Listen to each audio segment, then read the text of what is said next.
আমেরিকায় গ্রেপ্তার হাসিনা পুত্র জয়। সম্প্রতি ইউটিউব ও সামাজিক যোগাযোগ মাধ্যমে তুমুল আলোড়ন সৃষ্টি করেছে সাবেক প্রধানমন্ত্রী শেখ হাসিনার ছেলে ও তার তথ্য প্রযুক্তি বিষয়ক উপদেষ্টা সজীব অজয় জয়কে ঘিরে খবর। যুক্তরাষ্ট্রে অর্থ পাচার সংক্রান্ত ইস্যুতে জয়ের গ্রেপ্তার হয়েছে বলে দাবি করে একাধিক ভিডিও ছড়িয়েছে, যদিও এসব খবরকে সরাসরি নিশ্চিত করা যায়নি। তবে বিষয়টি ঘিরে দেশে বিদেশে নতুন করে বিতর্ক শুরু হয়েছে। গহীনের বার্তা নামের একটি ইউটিউব চ্যানেল থেকে প্রকাশিত ভিডিওগুলোতে দাবি করা হয় অর্থ পাচারের অভিযোগে মার্কিন কর্তৃপক্ষ জয়কে আটক করেছে।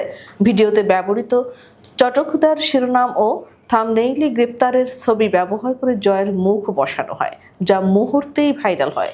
যদিও ফ্যাক্ট চেকিং সংস্থা রিউমার স্ক্যানার বাংলাদেশ বলছে খবরটি নিশ্চিত করার মতো কোনো প্রমাণ নেই। তবু ভিডিওগুলোতে দেখানো এফবিআই নথি, পুরনো অভিযোগপত্র এবং আংশিক টকশো ক্লিপ জনমনের সন্দেহ জাগিয়েছে। নথিটি 2007 সালের হলেও তাতে জয়ের নাম উঠে আসা এবং মার্কিন আইনজীবী ও কর্মকর্তাদের পুরনো বক্তব্য অনেকের কাছে নতুন প্রশ্ন তৈরি করেছে।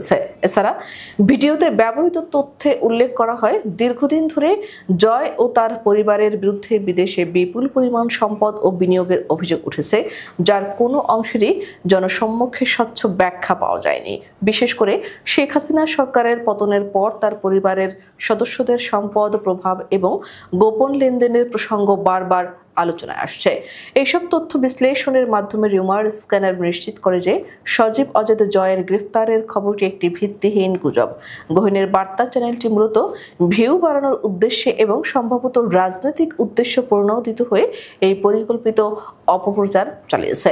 রাজনৈতিক বিশ্লেষকদের মধ্যে গ্রেফতার নিশ্চিত না হলেও এত বছর পর জয়ের বিরুদ্ধে পুরনো অভিযোগের পুনরুত্থান এবং তা আন্তর্জাতিক প্রেক্ষাপটে আলোচনায় আসা মোটেই ছোট ঘটনা নয়। সচেতন মহল মনে করছে জয় যুক্তরাষ্ট্রে নিরাপদ থাকলেও তার বিরুদ্ধে এ ধরনের খবরের পুনরাবৃত্তি এবং অর্থ পাচার নিয়ে পুরনো নতুন নথির টুকরো প্রকাশ পাওয়া, এগুলো তার ভাবমূর্তি, ব্যক্তিগত বিশ্বাস, যোগ্যতা এবং ভবিষ্যৎ রাজনৈতিক সম্ভাবনাকে গুরুতরভাবে প্রভাবিত করতে পারে।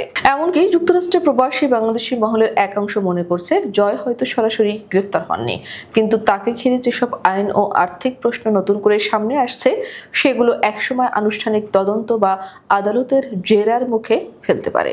ফলে এই গুঞ্জন আপাতত থেমে গেলেও রাজনৈতিক মঞ্চে এর প্রতিধ্বনি বহুদূর পর্যন্ত শোনা যেতে পারে।